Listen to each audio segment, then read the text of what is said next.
Oke. Anjing. Ulang. Enggak, Kak, sorry nih, Kak.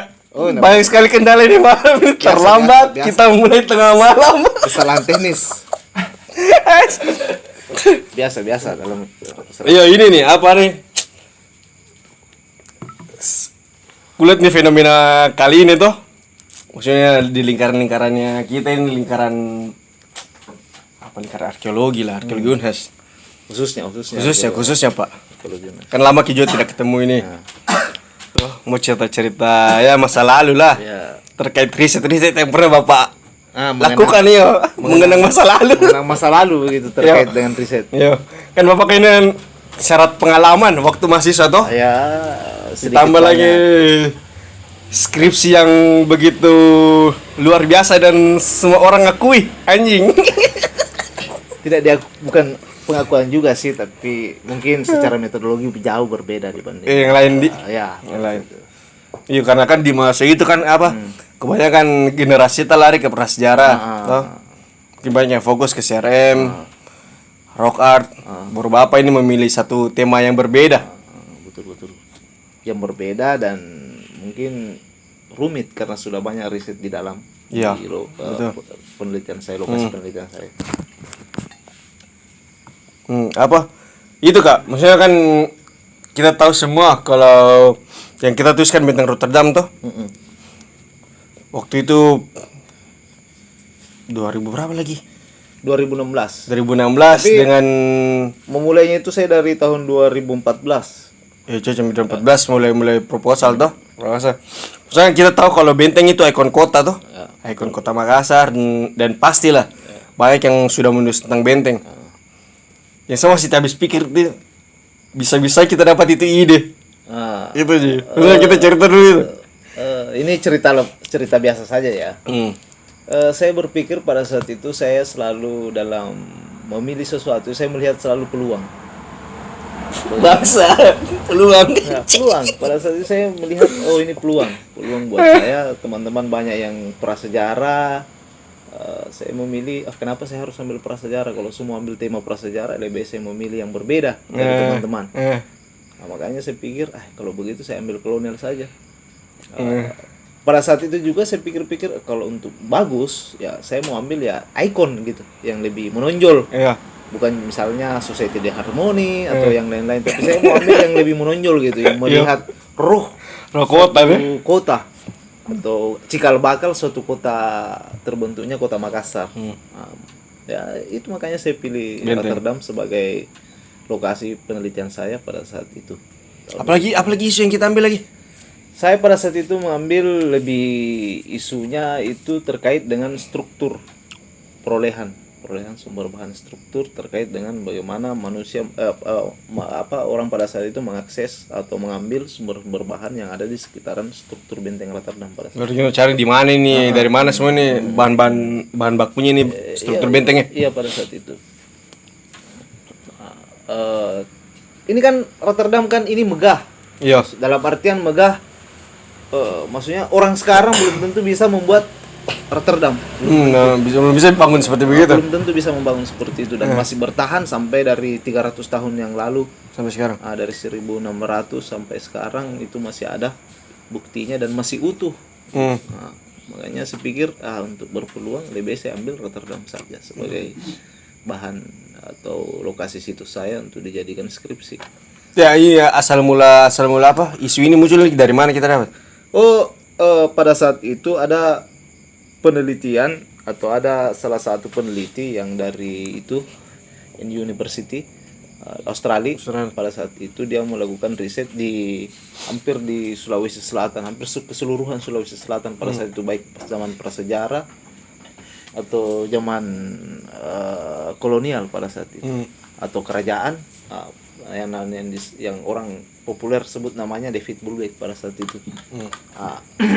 Berarti dari tulisannya si David Bulbeck ini. Dalam tesis dia bentuknya tesis. Pada saat itu saya mendengar kalau Bulbeck itu pernah meneliti di kerajaan Goa.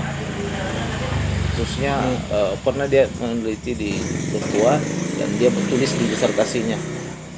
Nah, pada saat itu saya berpikir mungkin saya bisa dapat referensi dari sini. Makanya saya buka-buka periksa, ternyata ada beberapa paragraf yang menjelaskan tentang pemangkulan Batua. Nah, dari situlah saya mulai, ini pemangkulan Batua apa ya pada saat itu? Pemangkulan nama tempatnya. Atau apa? Dia bukan toponim sih, tapi dia itu kayak itu tambang batu. Oh, lokasi penambangan batu. Lokasi penambangan batu. Yang disebut pemangkulan Batua. Kayak sekarang mungkin Tonasa atau Bosowa lah, begitu kira-kira yang ada di Maros Pangkep. Nah, begitu. Tapi ini pemangkulan Batua di mana? Di Maros? Gua. Pemangkulan Batua itu berada di Limbung, tepatnya di Kabupaten Goa. Di Limbung, tepatnya di Limbung, Kabupaten Goa, tepatnya di Limbung. Dia berada di dekat aliran Sungai Jeneberang. Di pinggir-pinggirnya, di pinggir Sungai Jeneberang. Dekat dari situ, hampir lelehan batu yang ada di situ hampir sampai ke sungai. Tapi itu maksudnya dari yang kita dapat yang literasi terkait itu, kan ini kan hipotesanya pemangkulan Batua salah satu sumber bahan toh. Jadi dia hanya bilang kemungkinan besar dia diambil di sini, tapi tidak ada ilmu yang menguatkan pada saat itu. Mungkin sudah ada, tapi mungkin pada saat itu belum sampai ke sana. Jadi kita berinisiatif. Saya berinisiatif menguji bahan yang ada di pemangkulan Batua, dan ada referensi yang saya dapatkan juga berasal dari Lontara atau naskah yang pada saat itu lebih populer. Naskah itu disebut Lontara Bilang, yang menjelaskan bahwa ada juga satu lokasi juga untuk pengambilan sumber bahan. Di mana itu? Dalam naskah itu menyebutkan tempat itu berada di Marusu atau sekarang Maros. Maros. Ya, ada satu toponim yang menyebutkan di situ Kuri. Nah, Kuri itu terbagi dua, ada Kuri Lompo, ada Kuri Cakdi. Nah, besar sama Kuri kecil ini. Nah, di sini tantangannya, Kuri itu enggak kecil. Besar ternyata. Luas nih. Luas. Yang terbagi dua. Di situ mulai ada kebingungan apa mau melanjutkan atau tidak. Tapi kan namanya riset ya butuh tantangan, butuh perjuangan, pengetahuan, ya pastilah kita harus berusaha semaksimal mungkin untuk mendapatkan titik-titik tersebut. Tapi dapat. Ya mungkin pada saat itu saya ditakdirkan untuk menulis itu, pada saat itu dengan tidak sengaja saya menemukan dengan nama Allah ini. Ya, mungkin dengan izin Allah. Dengan izin Tuhan toh. Baru misalnya setelah itu kata kan ada dua lokasi nih. Nah itu kita mengujinya pakai metode apa itu? Pada saat itu saya awalnya mungkin saya bercerita sedikit. Pada saat itu saya kebingungan untuk mencari metodologi yang pas atau yang tepat atau yang pasti. Nah, makanya pada saat itu saya diskusi. Kebetulan pada saat itu waktu mahasiswa ilmu kebumian itu sangat populer sekali. Maksudnya populer, banyak orang-orang yang berkecimpung di situ, khususnya ilmu-ilmu kebumian. Kayak ini geologi, ilmu tanah, fisika dan segala macam. Kemudian saya diskusi sama teman-teman di sana, dia bilang kalau untuk menguji itu ternyata ada metodenya. Ada cara untuk memastikan bahwa bahan itu betul sama dengan bahan yang ada di sini. Walaupun sebenarnya sudah beratus tahun diangkut, tetap tidak lari dari situ. Pasti beda-beda sedikit selisihnya atau apa, tapi yakin pasti di situ. Oh, ini metode untuk mencocokkan ini sumber bahan ini. Metode. Saya pada saat itu menggunakan dua metode. Ada yang disebut dengan petrografi dari geologi dan spektrometri dari fisika, kimia, MIPA. Tepatnya ilmu MIPA, Fakultas MIPA. Disitulah saya mulai, ternyata ada dua ini yang tepat sekali untuk dijadikan metodologi dalam memecahkan masalah ini, di mana apakah susunan bahan yang ada di lokasi disebutkan dalam tesisnya Bulbeck dengan Lontara bilang ini sesuai dengan atau sama persis yang ada di Rotterdam yang sekarang dijadikan struktur. Dan saya yakin pada saat itu tidak mungkin dia diambil dari luar atau dari mana gitu. Pasti tidak jauh-jauh dengan sebanyak itu. Akses apa bisa. Nah, makanya saya pikir dekat-dekat, tidak terlalu jauh dari lokasi situs. Ternyata apa Kak? Hasil dari tapi sebelum itu berapa sampel kita pakai? Sampel untuk kasih masuk. Di situ juga ketelitian dalam memilih sampel pada saat itu. Maksudnya untuk menambah keakuratan suatu penelitian tidak menggunakan hanya satu sampel, tapi pada saat itu saya berpikir enaknya kalau 6 atau 7 sampel. Saya putuskan pada saat itu saya menggunakan 6 sampel. 6 sampel per lokasi per nih. lokasi. Jadi 18 semua nih. 18 sampel, Pemangkulan Batu 6, Kuri 6, Rotterdam 6 untuk menyesuaikan semua. Iya. Makanya saya pikir ini sudah cukup untuk penelitian skripsi. Berkesimpulannya valid ini. Kesimpulannya hampir tidak ada perbedaan antara dari segi unsur senyawa dan unsur mineral yang ada, hampir kesesuaiannya grafiknya itu menunjukkan kalau dia sama. Iya. Bahwa batu-batu ini diambil di sini dan batu ini diambil di sini. Begitu pada saat itu. Tapi ini Kak, apa yang komposisi batuan yang ada di benteng ini ada berapa jenis betul memang? Untuk benteng Rotterdam itu ada 3 jenis yang saya amati secara seksama. Kebetulan saya dibantu teman geologi pada saat itu karena kemampuan saya untuk identifikasi jenis batuan itu masih minim pada saat itu. Jadi saya memanggil teman dari geologi. Arkeolog bukan geolog. Tidak, kita ini kan arkeolog. Saya sebagai arkeolog tidak mampu mengidentifikasi. Jadi bukan bidang saya atau ilmu saya, makanya saya panggil geolog. Untuk mahasiswa geologi pada saat itu untuk membantu saya mengidentifikasi jenis batuan. Betul Pak. Menurut hasil identifikasinya, dia bilang pada saat itu kalau ada 3 jenis. Ada tiga jenis. Yang pertama ada andesit, tufa, dan koral.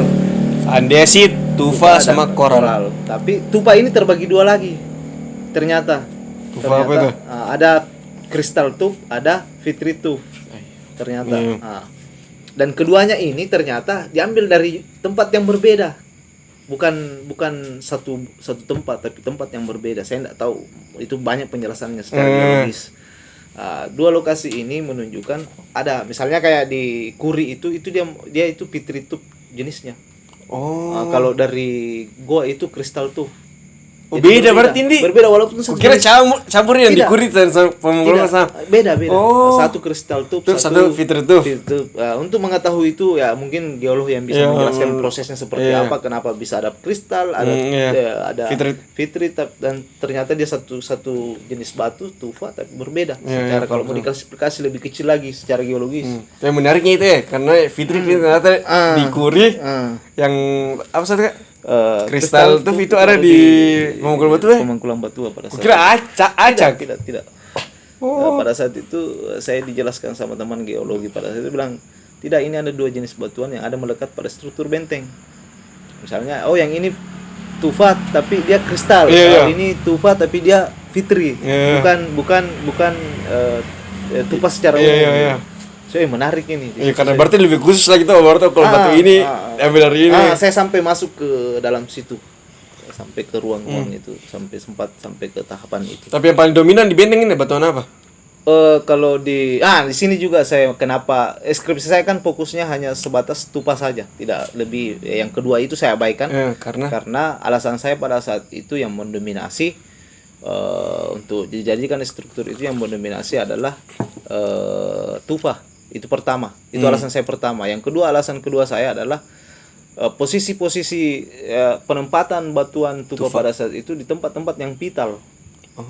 Kenapa saya bilang itu vital? Karena dia dipasang di struktur bagian tengah dan bawah. Adapun di atas itu biasanya dipasang kayak saya lihat di sudut apa ya itu, arah selatan timur kayaknya. Kalau saya tidak salah, timur benteng dia menggunakan itu apa? Koral dan itu di puncak bukan di bawah. Ini dominannya ini lebih dominan. Makanya saya pikir yang lain saya abaikan saja. Mungkin ada peneliti yang lain yang fokus koralnya dan andesitnya, tapi saya lebih fokus ke tufanya saja yang lebih spesifik, yang lebih maksudnya mempunyai kontribusi besar terhadap bangunan struktur pada saat itu. Baru pas dari hasilnya kan sama ini kesimpulannya tuh. Betul. Dari sisi ini nih Kak, dari sisi ilmu arkeologi kita lihat, maksudnya pemilihan tufa ini karena apa? Menurutnya kita ini? Kalau saya sih, ini kan juga saya terbatas oleh waktu, kemudian dana, makanya saya berhipotesa saja. Tapi kemungkinan hipotesa saya itu kemungkinan besar benar atau salah, tapi itu perlu pengujian lagi yang lebih jauh. Saya memilih 2 alasan pada saat itu. Hipotesa saya ada dua alasan. Pertama mungkin karena aksesibilitas lebih atau banyak batu tufa dominan. Berarti di gitar sini gampang banyak ya. dibentuk, gampang dibentuk dan lain-lain. Itu alasan pertama. Yang kedua, yang lebih rasional lagi kalau menurut saya, kenapa memilih tufa? Mungkin karena tekstur batuan tufa yang lebih banyak mengandung clay atau tanah menurut penjelasan geologi. Makanya ketika ada lontaran meriam atau meriam masuk ke dia tidak pecah atau terhambat. Dia tidak menghancurkan benteng di struktur. Tapi dia itu melengket. Iya, tertinggal. Tertinggal. Iya. Makanya kan lebarnya rata-rata itu 2 meter, tingginya 5 meter. Itu disesuaikan dengan teknologi senjata pada saat itu. Iya.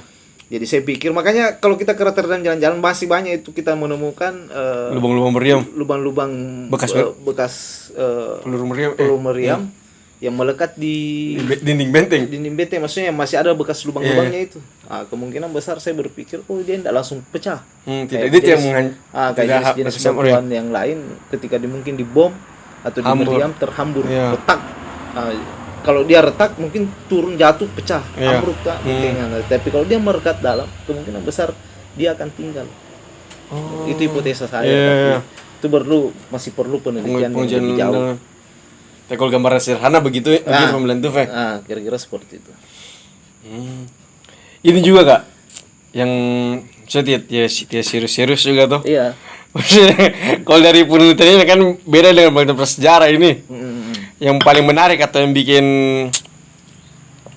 yang terkesan nih selama penelitian nih, karena kan yang jadi anggota juga ngeri tim penelitian itu maksudnya ada yang membekas atau tidak tuh dari penelitian mencari sumber bahan.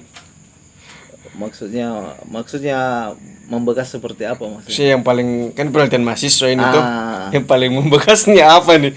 Ya kalau yang paling membekas pada saat itu sih saya lebih banyak kontribusinya teman-teman yang membantu saya dalam proses pengerjaan skripsi. Maksudnya saya dibantu bagaimana membuat tabel-tabel, saya banyak dibantu membuat chart, grafik nih Pak. Grafik supaya penjelasannya lebih simpel atau lebih mudah dicerna oleh pembaca nantinya. Itu saja itu paling berkesan buat saya. Saya banyak dibantu oleh teman-teman pada saat saya lagi pusing-pusingnya, teman-teman datang membantu dan menyupport dalam pengerjaan skripsi. Artinya dalam hal ini kita tidak bisa juga mengabaikan teman-teman karena saya pikir arkeologi itu tidak bisa kerja sendiri, harus kerja kelompok atau kerja tim untuk menyelesaikan dalam itu. Baru ini apa nih yang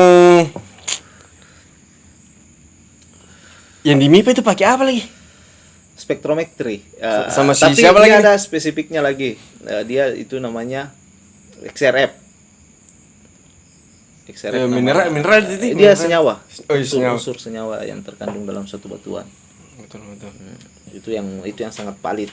Ketika dipakai thin section atau sayatan tipis, kemudian dikalibrasi dengan XRF, saya pikir itu sudah kuat sekali membuat bahwa ini betul sama. Untuk kesan bahannya nih. Pada saat itu saya juga analisis dibantu oleh teman di MIPA size building. Saya dibantu untuk bagaimana cara menjelaskan supaya ini kan tabel-tabel yang keluar hanya unsur-unsur kita tidak mengerti. Belum diinterpretasikan, belum diinterpretasikan, akhirnya teman-teman bisa di sana begini, ini sama dengan ini begini, ada begini. Kemudian teman-teman geologi menjelaskan, ini begini memang unsur yang terkandung dalam mineral yang terkandung dalam batuan-batuan ini begini. Begitu. Ini Kak, ini pertanyaan mungkin lebih masih penasaran mungkin untuk memperjelas gini. Karena kan pasti kan pada masa itu ada orang kenal Miroda tuh. Iya. Maksudnya kalau dari kasus ini yang dari Pemangkuan Batua sama Kuri ini kira-kira di bawahnya ini ke benteng ini menurutnya kita Kak. Hipotesa apa? Kalau saya dugaan kuat pakai apa kira-kira? Saya yakin dan percaya kalau dulu orang membawa pada saat itu lebih condong ke akses air. Itu kenapa? Karena lokasi-lokasi titik yang sumber bahan ini dekat dengan pelabuhan Kuri dan dekat dengan Sungai Jenek Jenek Merah. Merah. Dan pada saat itu aksesibilitas darat pada saat 1600-an itu tidak mumpuni sekali untuk membawa batu-batu melalui akses darat. Apalagi dengan berat bertonton ini. Bertonton atau satu batu bisa sampai berapa kilo. Jadi kuda pun akan chaos kalau pada saat itu. Dia akan chaos untuk membawa dan itu butuh waktu. Kalau hanya kuda butuh waktu beratusan sampai berapa tahun untuk membawa itu. Makanya kalau menggunakan akses air mungkin lebih mudah dan lebih cepat. Ya ini kita masih di CHC, lagi disponsori sama Kaisar Pala sama CHC. Ini ada Robusta Seco. Ini jadi kita bahas sesi kedua ini kan. Bisa. Karena tadi kata kunci di awal pembahasan yang pertama itu syarat pengalaman riset ya. Kita cubit Pak. Pengalaman riset selama mahasiswa ini Pak. Betul. Yang bikin Bapak kayak kuliah juga lama tuh. Iya betul. Boleh dikatakan tidak mengganggu tapi tidak juga. Tapi butuh. Itu yang menarik sebenarnya. Karena honornya untuk riset skripsi. Iya. Betul. Kita ngomong pasti kemarin tuh karena ini tuh apa? Analisis lab pasti tuh banyak sekali tuh butuh dana pribadi besar lah. Iya. Tidak perlu sebut angka kan? Tidak usah besar. Sebut angka tapi yang pastinya ya mahal lah pada saat itu. Ini Kak, apa? Terakhir itu kulihat postingan tuh di dua lokasi yang mungkin saat ini lagi seksi-seksinya ini tuh. Lagi pembahasan di mana-mana ini di kalangan perarkeologian Indonesia anjing. Betul. Ya tuh di wilayah Malawa sama di wilayah Selayar. Iya betul. Toh? Yang dua-duanya ini ya terbitlah di jurnal ini tuh nasional. Selama-lamanya iman ya ada di National Geographic Pak. Betul. Meskipun majaknya tuh. Ya ini Kak bisa apa share pengalaman ya terkait waktu kita ikut riset di Malawa. Ada apa situs apa lagi nih? Ada banyak situs. Tapi terakhir kita menemukan situs yang sangat bagus tapi belum terpublish. Iya terpublish. Pengalaman saya sih ya mungkin karena waktu mahasiswa ini kan saya sudah sarjana. Iya. Waktu mahasiswa mungkin saya banyak saya bukan juga pembaca. Iya. Tapi banyak bergaul atau banyak berdiskusi dan banyak ke lapangan. Akhirnya pengalaman-pengalaman itu setelah saya pasca wisuda atau sudah selesai S1, saya dipanggil di berbagai instansi atau dilibatkan dalam riset ataupun yang kita sebut dengan Balai Pelestarian Cagar Budaya. Kita dilibatkan di dua instansi itu yang berkaitan dengan arkeologi. Mungkin karena pengalaman waktu mahasiswa dulu yang membuat itu akhirnya senang dengan riset arkeologi. Iya. Nah, kebetulan di dua lokasi ini Malawa dan Selayar kebetulan mungkin karena kebetulan saya masuk jadi anggota tim. Anggota tim di salah satu penelitian atau Malawa dan Selayar. Pada saat kita penelitian ya mungkin karena pengalaman ada frame waktu mahasiswa bahwa kriteria situs yang menarik seperti ini, kriteria situs tidak menarik seperti ini. Pengalaman memilih suatu, kalau dalam arkeologi kan ada disebut ekskavasi, di mana meletakkan kotak untuk mendapatkan temuan-temuan yang menarik untuk dipublikasi gitu. Nah itu pengalaman dari mahasiswa sebenarnya. Kalau saya pribadi dari mahasiswa, pengalaman itu turun sehingga saya banyak dipanggil untuk dilibatkan dalam penelitian baik itu nasional ataupun lokal. Apa? Ini lingkup balar. Gitu kira-kira. Ini baru kan Tapi yang paling menarik ini Slayer kemarin ini yang sempat sampai apa? Sampai diliput oleh itu. Ya, Geo. Ya, Net Geo yang terkait ini adanya beberapa temuan yang tidak biasa. Itu yang saya lihat highlightnya. Maksudnya kita bisa memberi gambaran nih terkait itu situs yang ada di dia liput Net Geo. Selama ini kan kita penelitian lebih fokus kepada artefak batu atau lukisan atau apa rangka, tapi kali ini kita menemukan di Selayar itu beberapa temuan-temuan yang unik atau menarik yang jarang kita lihat atau jarang kita temukan. Seperti misalnya alat-alat yang terbuat dari kerang-kerangan yang ada menyerupai mata pancing kira-kira yang kita mungkin bukan mata pancing tapi menyerupai mata pancing. Kita menemukan manik-manik terbuat dari itu cangkang kerang dan asosiasi dengan teman-teman yang lain yang misalnya artefak batu walaupun sedikit. Ya di situ segi menariknya kita juga menemukan alat yang berbentuk mata panah dari batu itu terbuat dari kerang. Oh, berarti beda nih kalau yang biasa kan di daratan Sulawesi Selatan. Ya, daratan Sulawesi Selatan kan kebanyakan artefak batu yang bentuk panah berbatu tuh bergerigi. Tapi di Selayar kita menemukan itu terbuat dari kerang. Luar biasa. Menariknya, dan kerang-kerang itu tidak asal memilih kerang saja. Ada kerang khusus. Ada kerang khusus yang dijadikan artefak. Tapi sudah ada penelitian lebih lanjut terkait itu. Untuk sekarang kita hanya sebatas mengidentifikasi kerang apa yang digunakan untuk dijadikan alat. Belum sampai kita melihat kenapa ini dipilih kenapa ini dipilih dan lain-lain, belum karena riset ini baru satu kali kita ke sana dan menggali, baru kita menemukan. Berarti ada kemungkinan dilanjutkan di tahun-tahun berikutnya. Mestinya sayang kalau tidak dilanjutkan karena situsnya kalau menurut saya sebagai lelaki panggilan istilahnya menarik sekali. Tapi ya kita hanya bisa melihat ke depan bagaimana, itu bukan kewenangan kita toh. Betul. Ini Kak, pertanyaan paling ya mungkin terakhir kan sudah jam berapa juga ini. Di antara semua penelitian pernah ikut toh. Penelitian mahasiswa sampai penelitian ikut dengan mungkin kita bisa kalau penelitian selama mahasiswa ini Kak yang paling berkesan itu penelitian siapa pernah ikut ini? Kalau penelitian skripsi atau penelitian mahasiswa ya. Apa bintang nih gitu Pak?